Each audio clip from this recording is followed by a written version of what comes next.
আসসালামু আলাইকুম প্রিয় দর্শক, ফ্লুয়েন্টলি কিভাবে ক্যামেরার সামনে কথা বলা যায় এ বিষয়ে আসলে অনেকেই জানতে চান যে ভাইয়া আমি আসলে ক্যামেরার সামনে কথা বলতে পারি না বা হয়তো গুছিয়ে নেই কিন্তু ওইভাবে বলতে পারি না।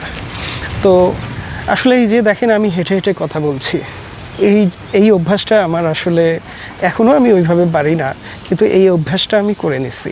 আমি হয় কি বিভিন্ন মানুষজনের সামনে ভিড়ের মধ্যে কথা বলা শুরু করে এইভাবে ক্যামেরা অন করে। অনেকে তাকায়, লজ্জা লাগে, তারপরেও আমি এই লজ্জাটাকে দূর করার চেষ্টা করছি, কারণ আমাকে ইউটিউব চ্যানেল খুলতে হবে এবং ভিডিও দিতেই হবে।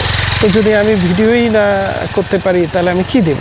ভয়েস ওভার দিয়ে ভিডিও করা যায়, কিন্তু সেই চ্যানেল তো আমি খুলিনি, আমি ভ্লগিং চ্যানেল খুলছি।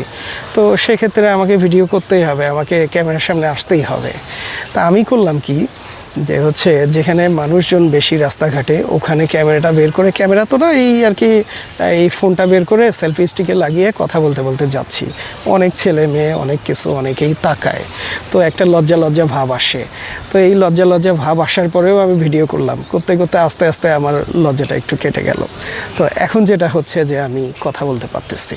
তো আপনারা এই প্র্যাকটিসটা করেন, এই প্র্যাকটিসটা করতে করতে দেখা যাবে যে আপনাদের কথা বলার ফ্লুয়েন্সিটা বেড়ে যাবে, আর তখন আপনারা গুছায় কথা বলতে পারবেন। একদিনে হবে না। এই গুছায় কথা বলার জন্য মানুষকে একটু প্র্যাকটিস করতেই হবে, আপনাকে একটু প্র্যাকটিস করতেই হবে। আপনি যদি প্র্যাকটিস না করেন তাহলে এইটি একদিনে সম্ভব না। আমার কথা যতই শুনেন বা যেটাই বলেন আপনি পারবেন না। তো আপনাকে ইউটিউবে আসতে গেলে ক্যামেরার সামনে আসতেই হবে, আর ক্যামেরার সামনে আসতে গেলে আপনাকে কথা বলতেই হবে, আর কথা বলতে পারলেই আপনি কন্টেন্টকে একটা পর্যায়ে নিয়ে যেতে পারবেন। আপনি যদি এইটুকু কষ্ট না করেন তাহলে আপনি কন্টেন্ট তৈরি করতে পারবেন না। সেই জন্য আমি মনে করি কি, আপনি বলা শুরু করেন, আপনি আগে ভিডিও আপলোড করিয়েন না। আপনি এইভাবে করে ফাঁকা জায়গায় যান, প্রথমে ভিড়ের মধ্যেও করেন, ফাঁকা জায়গায়ও করেন। ভিড়ের মধ্যে করলে উপকারটা হবে কি, আপনার লজ্জাটা আস্তে আস্তে ভেঙে যাবে। কে তাকাচ্ছে, কে দেখতেছে, কে আপনাকে ফলো করতেছে, এই জিনিসগুলো আপনার আস্তে আস্তে এই সমস্যাগুলো দূর হয়ে যাবে।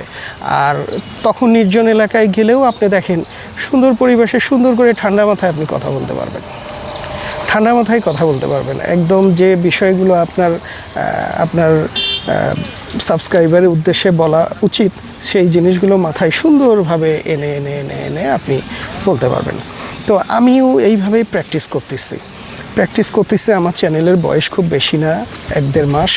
তো এর মধ্যে আমার বেশ কিছু কন্টেন্ট আমি দিয়েছি, কিন্তু আসলে ভিউজ ওইভাবে হয়নি। হচ্ছে আমার 4-5 হাজারের মতো ভিউজ হয়ে গেছে, আর সাবস্ক্রাইবার এইরকম 25-30টার মতো হয়ে গেছে। তো একদম জেনুইন অর্গানিক সাবস্ক্রাইবার, মানে যে হয়তো ফিল করতেছে সে হয়তো আমারটা একটু ক্লিক করতেছে। এছাড়া কেউ প্রয়োজন এখনও মনে করতেছে না যে আমার চ্যানেল থেকে অথেন্টিক কোনো ইনফরমেশন পাবে। তবে আমি চেষ্টা করতেছি লার্নিং একটা সেশনের ভিতর দিয়ে আমি যাচ্ছি। আমি হচ্ছে কথা বলা প্র্যাকটিস করতেছি, এডিটিং টুকটাক জানি। আমি বিশেষ করে মোবাইল দিয়েই এডিট করি।